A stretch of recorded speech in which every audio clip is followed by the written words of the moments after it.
प्रेमी भाई बहन जोर से बोलेंगे जय गुरुदेव जय गुरुदेव जय गुरुदेव जय गुरुदेव नाम प्रभु का पावन प्यारा नाम जय गुरुदेव कलयुग का कल्याणकारी नाम जय गुरुदेव प्रेम से बोलो जय गुरुदेव जय गुरुदेव जय गुरुदेव सर्वसमर्थ सर्वव्यापक आत्माओं के धनी बाबा जय गुरुदेव जी महाराज के चरण कमलों में कोटि कोटि बार नमन। पूजनीय वंदनीय पचातुर बुजुर्गों, सभी सत्संगी धर्म प्रेमी गुरु भाई बहनों, सभी को हमारा हाथ जोड़ के सादर जय गुरुदेव।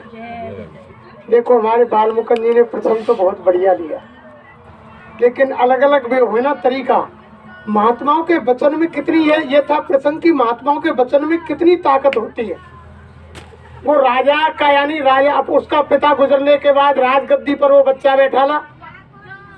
बैठालने के बाद उनके कुलगुरु ने कहा कि तुम अगर तपस्या ही करना चाहते हो तो जंगल चले जाओ, गुरु बनाओ। तो वो गुरु बनाने के लिए जंगल महात्मा के पास गए। जब महात्मा के पास गए तो महात्मा नदी के उस किनारे और राजा इस किनारे। अब समय यानी उनके राज दरबार का हो रहा। मैंने कहा मैं क्या करूं, महात्मा के पास जाऊं तो मुझे समय लग जाएगा। अब क्या किया जाए। महात्मा ने राजा की तरफ देखा, राजा ने महात्मा की तरफ देखा और महात्मा की एकदम अचानक नजर यानी जो पत्थर पर बैठा बुगले पर गई। तो बुगले पर गई तो बुगला बार बार जो बाल मुकुंद जी कह रहे हैं कि पानी में चोंच बोरे और घिसे और फिर पानी में चोंच बोरे और घिसे। तो महात्मा जी ने देखकर कहा कि घिसे घिसावे फिर घिसे और घिस घिस डारे पानी और का कारण तू घिसे ये हम सब ने जानी, हम जानेंगे तुम्हारे क्यों घिस रहे हो।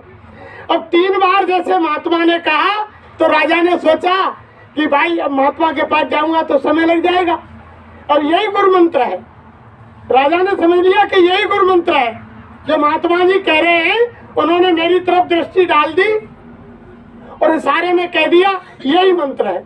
और राजा ने वहीं से याद कर लिया कि घिसे घिसावे फिर घिसे और घिस घिस डारे पानी और का कारण तुम घिसे ये हम सब जाने। यानी हम सब जान गए यानी याद करते हुए राजा चले आए। जब राजा चले आए तो दाढ़ी बनाने को जो यानी वो नजर रानी पर गई बद्दांती वाके आई मंत्री के। तो मंत्री ने नाई से कही कि तू तो मंत्री बना देंगे और मैं राजा बन जाऊंगा और तू दाढ़ी बना मत, मैं राजा की हत्या कर दे। अब वो राजा ने दरबार में नाई बुला लियो और बुला के जैसी दाढ़ी बनावे तैयारी वो कर रहा उस तरह घिस रहो। मान के करे इतने समय क्यों लगा रहे हो कि जल्दी घिस। अब वो सोच रहे हो कि हत्या कैसे करूं राजा की, अब घिसवे में देर लगा रहा हूँ। अब राजा ने कही चलो यार देर लग रही है, जो तक हम हमारे गुरु को मंत्र ही फेर ले, भजन ही कर ले हम। जब राजा जब कुर्सी पे बैठे बैठे भजन करने लग पड़ो कि घिसे घिसावे फिर घिसे और घिस घिस डारे पानी और का कारण तुम घिसे ये हम सब जाने। राजा ने जब 3 बार बोली तो एक बार बोली जब तो मान की तुम्हें राजा खबर पड़ गई भाई जो मैं कर रहा हूँ। दोबारा कही मान किया तो निश्चित खबर पड़ गई। तीसरी बार तो जब फेंक फेंक के औजारन राजा के पावन में गिर गो कि महाराज मुझसे गलती है गई और मैं बहुत अनर्थ करवे जा रहा हूँ। गलती कहाँ है गई कि महाराज गलती ऐसे से गई वो का मंत्री और नो कह रहे हो कि राजा की नारे काट दीजो और तुम कह रहे कि मुझे मालूम पड़ गई कि तू उस तरह क्यों घुस रहा हो मेरे मेरे में क्यों पानी डाल रहा हो। तो या कुमार महाराज तुम मुझे बकस दियो। तब राजा ने कही कि देखो महात्मा के घर में सामने पहुंच जाता और आमने सामने जाकर के उनसे मंत्र लेता तो क्या होता। क्या मैं उस पार महात्मा है इधर पार में हूँ, केवल महात्मा ने वहां से वचन बोले और उसको मैंने धारण के लिए अगर आमना सामना हो जाता तो ना जाने कितनी मेरी तकदीर बदल जाती, जीवात्मा का कल्याण हो जाता। तो महापुरुष के वचनों में ताकत होती है। देखो ऐसे ही हमारे स्वामी महाराज की एक बात देखो कि एक बार एक यानी पत्नी जबरदस्ती अपने पति को वो नहीं जाता था और उनकी पत्नी हर बार सत्संग में जाती और जबरदस्ती वो अपने पति को यानी वहां ले गई सत्संग में और सत्संग में जाके बैठ तो गया लेकिन बैठ गो तो जब सत्संग सुनाया जब नींद आ गई। अब नींद आ गई फूटते बैठ गए दोनों दूर दूर। औरतन की लाइन अलग लग रही औरतन को बाढ़ अलग आदमी को अलग, एक साइड में औरत एक साइड में आदमी, दोनों अलग अलग बैठ गए। अब्बा ने समझी उनकी धर्म पत्नी ने कि मेरो पति नामदान ले रो और सत्संग सुनो, और सत्संग हुआ नामदान हुआ झट पूछेगो।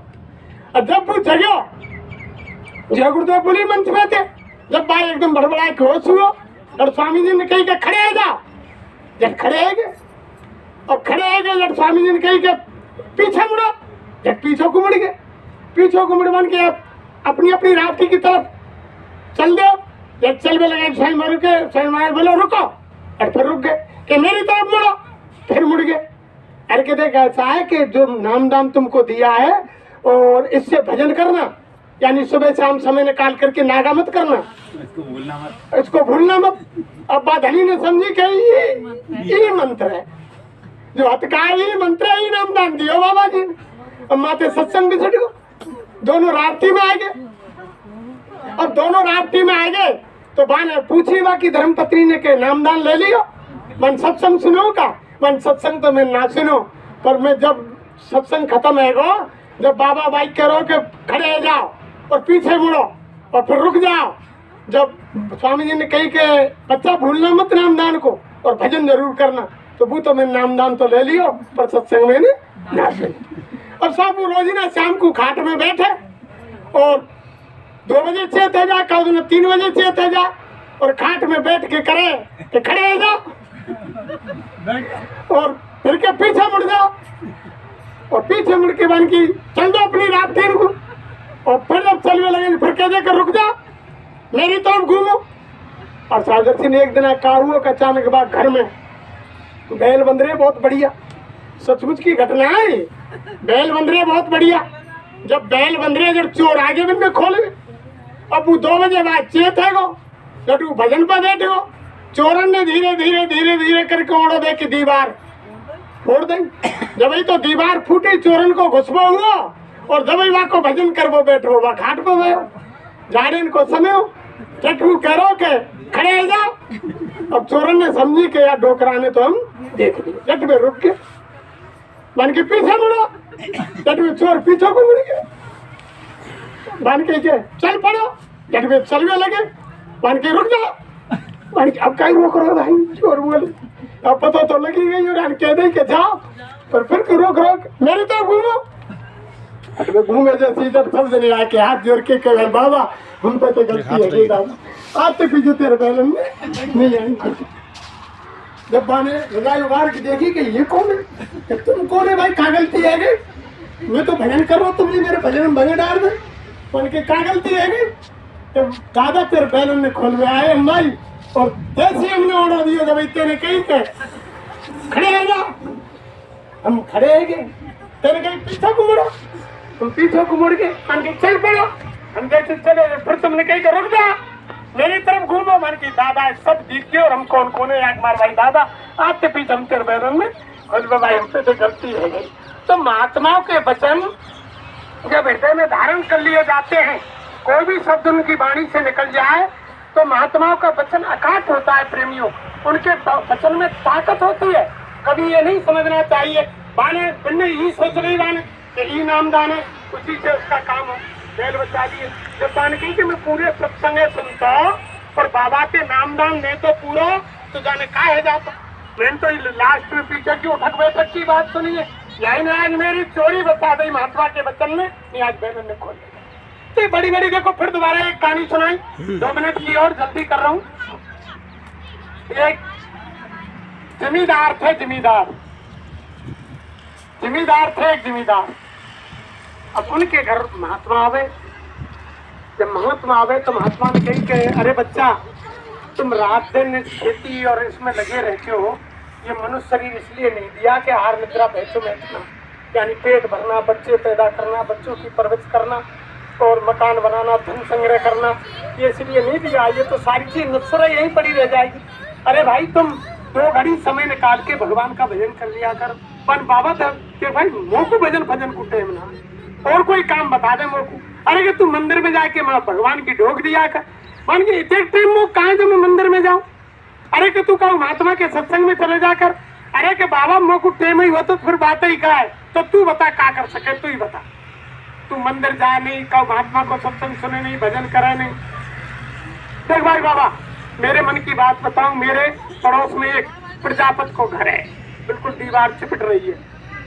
मैं एक काम तो कर सकूं, मान चल तू एक नियम ही बना, मान के जो मेरी बगल में प्रजापति है का है, बाको घर है, मैं बाको रोजी ना जब तक मुंह नहीं देख लूंगा, बाको दर्शन नहीं कर लूंगा, जब तक भोजन नहीं कर।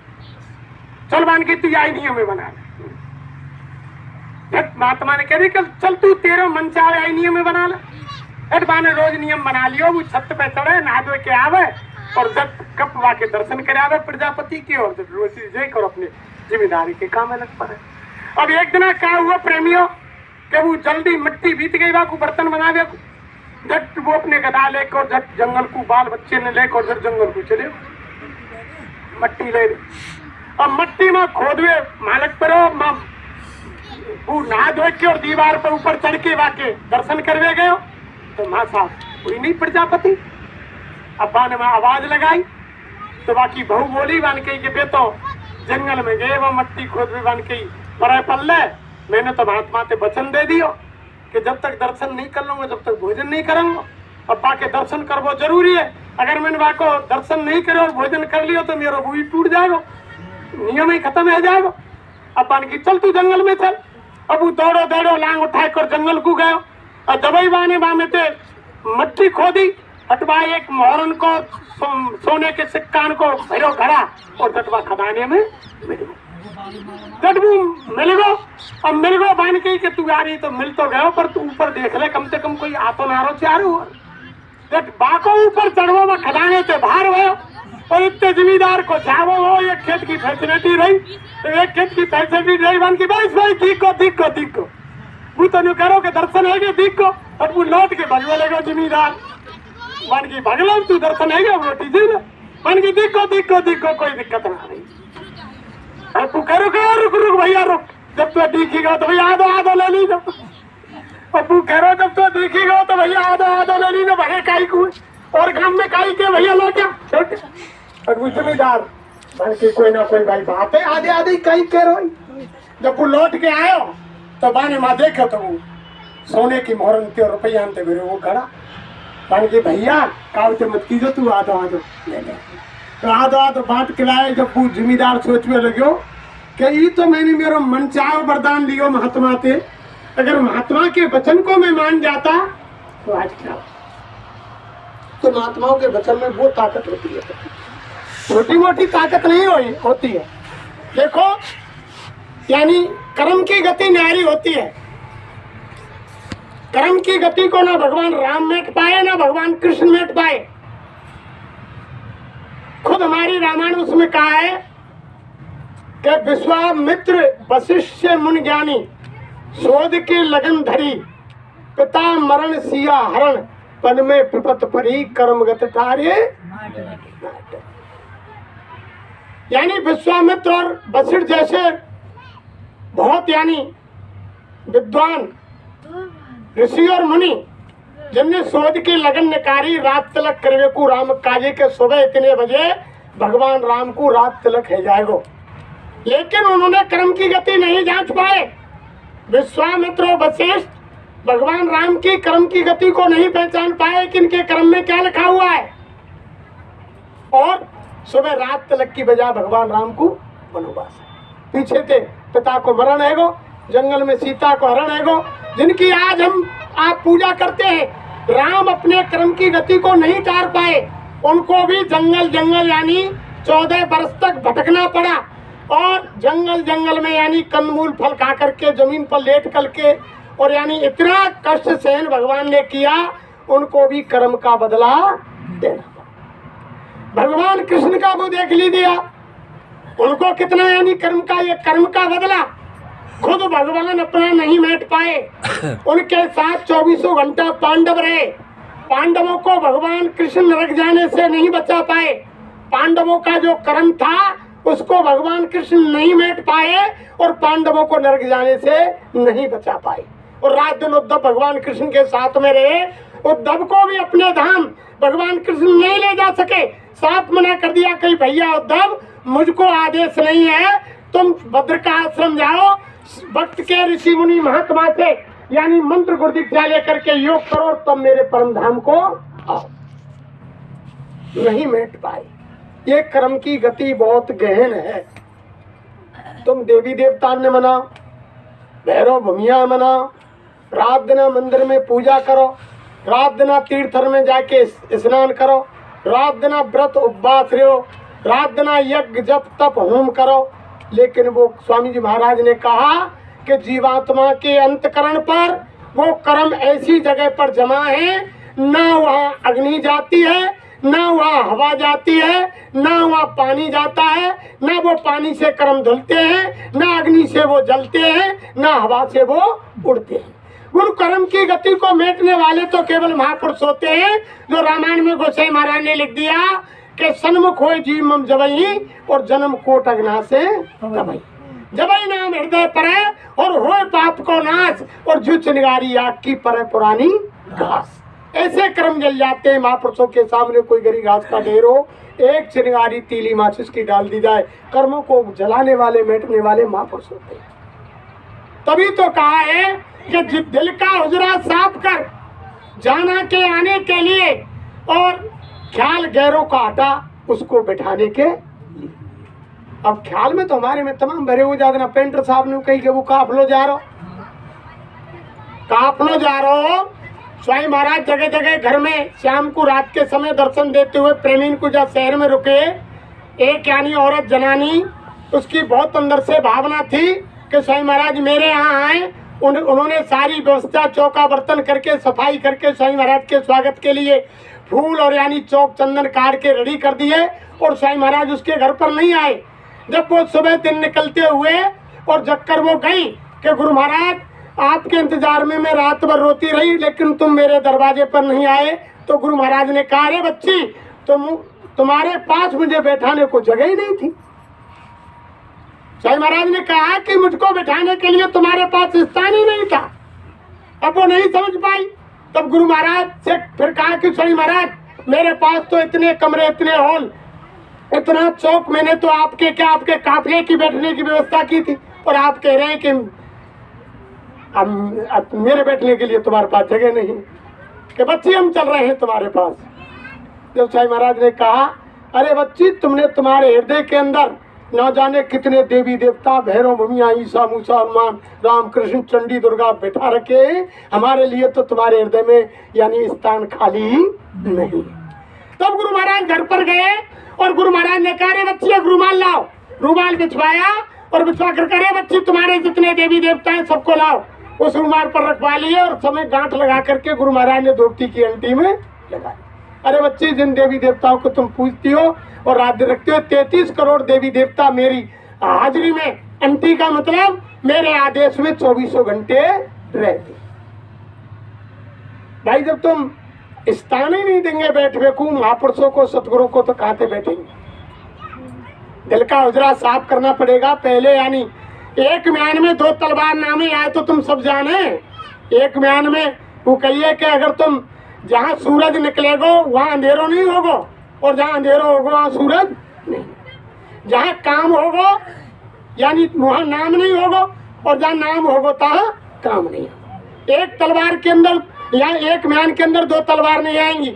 अगर तुम संसार चाहते हो और यानी भगवान को भी चाहते हो तो 2 चीज एक साथ नहीं मिलेगी। तो इसीलिए तो गुरु महाराज कहते हैं अरे वो मना थोड़े करते हैं कि दिन में दुकान दफ्तर खेती का काम ईमानदारी मेहनत से करो, बाल बच्चों की सेवा करो, आगे का आदर सत्कार करो, लेकिन जब खाट में सोने बैठने जाओ 1 घंटे का समय शाम को यानी संसार को 1 घंटे के लिए साइड में कर दो। संसार को मात्र 1 घंटे के लिए साइड में कर दो और मालिक की तरफ ध्यान लगा दो। अब भाई सोच तो हम रहे कि भाई खेतों में पानी जागो बाग भरेंगे, माँ वो लाए कटा खा रही है, वो गेहूँ ना बुबो, माँ में क्यारी करनी है और माला चल रही है हाथ में, माँ संसार याद कर रहे हैं तो ना भजन होगा ना संसार, कुछ नहीं होगा। यानी कुछ समय के लिए संसार साइड में करना पड़ेगा और संसार बिल्कुल साइड में तो आप हम कर ही नहीं सकते क्योंकि आके लेन देन का कर्जा है। जब तक वो लेन देन यानी बेटा का, बहू का, बहन को, भांजी को, बुआ को, माँ को, बाप को, अड़ोसी को, पड़ोसी को, नाते रिश्तेदार का जो लेन देन है वो सारा चुकाना पड़ेगा। जब वो कर्म कर्जा में ब्याज के पाई जब तक नहीं चुकेगा तब तक महात्मा यानी जीवात्मा को यहाँ से उठाने वाले नहीं है। भाई जब तक कर्म कर्जा नहीं चुकेगा तो और उठा लेंगे बीच में अपनी ताकत से तो फिर जन्म लेना पड़ेगा, फिर भी चुकाना पड़ेगा। भाई ऊपर तो वहां जभी तो जाएगा जो रामायण में लिखा है कि निर्मल मन जन सोए मोए पावे और मोह कपट छल छिद्र न। ये तो सीधी बात है। जब हम निर्मल पाक साफ हो जाएंगे तभी तो यानी वो परमात्मा हमें गोदी में बिठाएगा, और जब पाक साफ नहीं होंगे तो कुछ नहीं होगा। रामायण में तभी तो लिख दिया कि राम ही केवल प्रेम प्यारा और जान ले कोई जानन, प्रेम से प्रकट होए में जाना और हर व्यापक सर्वत्र समा। भगवान तो सब जगह, लेकिन वो किससे प्रकट होंगे? यानी प्रेम से। अब हम तुम क्या कर रहे हैं? पूजा तो मंदिर में कर रहे हैं और प्यार कौन से कर रहे हैं? संसार ते, चोराते छोरीते धनते मायाते गाड़ीते घोड़ाते खेतते जमीन ते। प्यार प्रेम सब चोमा कर रहे हैं और नकली पूजा क्या कर रहे हैं? भगवान की। ऐसे ही यानी जब हम सच्ची पूजा भगवान की करेंगे, प्यार संसार से करो, महात्मा मना नहीं करते, पूजा संसार की करो, लेकिन सच्चा प्यार भगवान से महात्माओं से करो। पूजा संसार की करो रात दिन, महात्मा कोई मना तो ही करता। अभी कहा नहीं कि सास की पूजा करो, जेठानी की करो, जेठ की करो, यानी माँ की करो, बाप की करो, पति की करो, सारे संसार की पूजा करो, कौन मना करता है? लेकिन सच्चा प्रेम तो महात्माओं से करना पड़ेगा। यही सच्चे साथी है। ये तो संसार तो नकली है, जिनको तुम अपना मान रहे हैं तो एक दिन साथ छोड़ देंगे, लेकिन ये साथ नहीं छोड़ेंगे। ये यहाँ भी तुम्हारे साथ हैं और वहाँ भी हर जगह। जब तो बाबा जी किधर बच्चा निकल पड़ो जय गुरुदेव बोल के, अगर रास्ते में तुम्हारे पैर में कांटा लगने वाला है तो कांटा नहीं लगने दूंगा। तुम्हारे पैर के नीचे कांटे पर मेरा हाथ होगा और मेरे हाथ पे तुम्हारा पैर होगा। बताओ, यहाँ रक्षा कर रहे हैं और वहाँ कर रहे हैं, फिर हम ना समझ पाए। लेकिन समय ऐसा आ रहा है प्रेमियों, सबको रोना पड़ेगा। जितने राम कृष्ण की याद में नहीं रोए, उनके इतिहास में पढ़ के, यानी ऐसा इतिहास बनेगा जय गुरुदेव नाम का, लोग युगों युगों तक रोएंगे लोग। भाई ये तो सारे इतिहास छोटे पड़ गए, रामकृष्ण के ही तो जय गुरुदेव के इतिहास तो बहुत बड़ो बने हुए, लोग रोएंगे। साईं महाराज कह रहे रात दिन सत्संग सुनो तुम उनके, कि तुम्हें मजबूरन होकर के अभी तुम्हें महंगाई कहाँ देखी, अब भुखमरी, अब अकाल सूखा वर्षा, लड़ाई झगड़े बीमारी महामारी, अभी कहाँ देखे, वो तो सारी आगे आ रही हैं। और तुम मजबूर होकर के महात्माओं की बात तुम्हें याद आएगी और तुम्हें माननी पड़ेगी। और तुम ये मत समझो, साईं महाराज ने मन से कहा, अरे तुम ये मत समझो कि बाबा जी वैसे ही बक रहे हैं। अरे मेरी जबान से निकला हुआ वचन इधर से उधर नहीं होगा, यानी परिवर्तन ऐसा होगा जो किसी के दिल दिमाग में, खोपड़ी में, मन में, बुद्धि में, चित्त में नहीं है। ऐसा परिवर्तन होगा कि रात को सोएंगे जब कुछ और जगेंगे जब कुछ। ऐसा पर वो लोग माने ना रहे, हमारे सत्संगी विश्वास नहीं कर रहे। बहुत से तो नहीं कहते कि चुवाई ऐसा हो जाएगा का, क्यों कि बाजारन में जाए जब भीड़ देखे, निगम चमकने बाजार देखे, बढ़िया बढ़िया आइटम ने देखे, जब सत्संगी भेज जाए, अरे यार बाबा जी तो परिवर्तन ही करो, दुनिया तो ऐसा आराम ले रही है, ये परिवर्तन ना हो, भेज जाए लोग, मन बहका देता है। लेकिन ऐसा परिवर्तन होगा, आप विश्वास मानो, कि जो किसी के दिल दिमाग में नहीं। जब लोगों की अकल ठिकाने आवेगी एकदम, जब लोग चिल्लाएंगे रोएंगे कि बाबा जी वास्तव में सत्य कहते हैं। ये समय निकाल के असली चीज यही है कि भजन करो। साईं महाराज एक सत्संग में तो ये कह रहे हैं कि अरे 5 मिनट करो, 10 मिनट करो, 20 मिनट करो, आध घंटा करो, कितना भी करो, लेकिन भजन करो, नागा मत करो। साईं महाराज ना कह रहे कि 1 घंटा 2 घंटा करो, एक भजन में कह रहे अरे तुम बैठो तो सही, करो तो सही, लेकिन नागा मत करो, भजन तो करो। तुम बहुत इतनी दया कर रहे हैं, फिर भी हम तुम नहीं समझ पा रहे। छोटी मोटी दया। जय गुरुदेव, जय गुरुदेव। अब आप सब खड़े हैं।